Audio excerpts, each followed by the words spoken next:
L'actualité aujourd'hui en Alsace, c'est le Tour de France du télétravail qui s'arrête à Reichstett. Nous y sommes avec Jean-Christophe Hulme et Xavier Mazenot. On vous découvre. Vous n'êtes pas loin géographiquement, Jean-Christophe. Hein. Non, nous sommes juste un étage en dessous de vous, au télécentre de Reichstett. Alors ce système, ce dispositif qu'on propose comme ça à nos spectateurs, c'est destiné à quoi ? Alors l'idée, c'est de démontrer qu'aujourd'hui, avec les nouvelles technologies, on peut se trouver à Reichstett et être en contact avec New York, Tombouctou, Londres, sans aucun problème. Sans décalage, avec une propreté dans l'image et une vraie correspondance avec son interlocuteur. Voilà, on a un système un peu immersif où les gens sont quasiment à l'échelle 1:1 et on a l'impression qu'ils sont vraiment en face de nous et on discute en haute définition.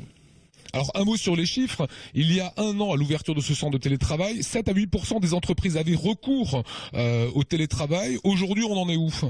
Alors aujourd'hui, on affiche plutôt des chiffres qui tournent autour de 17%.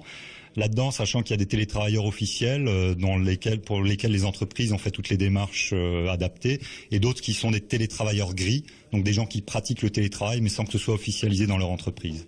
Xavier Mazenot, ici c'est un centre de télétravail. Est-ce que vous considérez que le télétravail dans un centre, ça reste du télétravail ou le télétravail ça doit être chez soi ? Aujourd'hui, qu'est-ce qu'attendent les gens qui travaillent, qu'ils soient salariés ou qu'ils soient indépendants ? C'est beaucoup plus de souplesse, beaucoup plus de flexibilité dans l'organisation du travail. Donc, on est tous un peu dans la même journée. On peut être un peu télétravailleur, un peu ce qu'on appelle coworker, c'est-à-dire qu'on va se retrouver avec d'autres gens qu'on ne connaît pas dans une même pièce, dans un même endroit, comme ici à Reichstett. Et ce qu'on constate comme souvent, c'est que c'est l'encadrement, le management qui a un petit peu de mal à évoluer. Personne n'aime changer. Et la demande, elle vient surtout des salariés et des indépendants qui travaillent de cette manière. Est-ce qu'on est motivé de la même façon quand on travaille chez soi, finalement tout seul, face à sa machine à café, ou en entreprise ? Alors ce qui est intéressant, c'est qu'en fait, c'est comme on veut quand on veut. Aujourd'hui, c'est ça la tendance. Autrefois, vous n'aviez le choix que entre le domicile où vous étiez isolé ou l'entreprise où vous étiez avec vos collègues. Aujourd'hui, c'est une journée dans l'entreprise, une journée chez vous, 2 jours dans un lieu comme bureau mobile. Donc c'est un panachage de tous ces fonctionnements. Et comment est-ce qu'on gère les ressources humaines ? Comment est-ce qu'on crée une cohésion d'équipe ?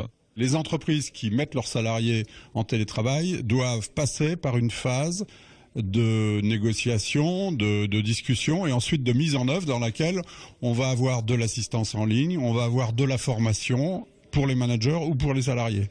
Jean-Christophe, vous qui êtes aussi un chef d'entreprise, quels sont les avantages quand on est chef d'entreprise d'utiliser le télétravail avec ses salariés ? L'avantage, il est multiple. Il est à la fois pour le salarié qui va gagner en temps de vie, qui va moins se déplacer, donc va gagner aussi en pouvoir d'achat, parce qu'aujourd'hui, quand il se déplace, il le fait avec son budget personnel et sa voiture. Et puis pour l'entreprise, les gens qui télétravaillent sont des gens qui sont beaucoup plus motivés, beaucoup plus fidélisés à l'entreprise. Et dans mon secteur d'activité qui est l'informatique, on a beaucoup de mal à recruter, donc on doit être prêt à recruter les gens à distance.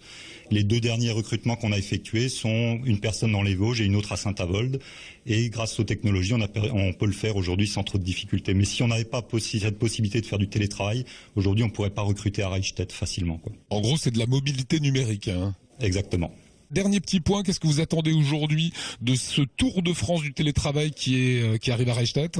Alors ce Tour de France est là pour donner un peu de visibilité au télétravail, d'élargir un peu le cercle des convaincus habituels qu'on a généralement dans nos réunions, montrer à la fois aux DRH, aux salariés, aux citoyens, aux dirigeants ce qu'est le télétravail et comment ça peut fonctionner, Voilà, c'est ce qu'on voulait vous montrer aujourd'hui sur ce Tour de France du télétravail. Les informations, si vous voulez en savoir un petit peu plus, s'inscrivent actuellement sur l'écran.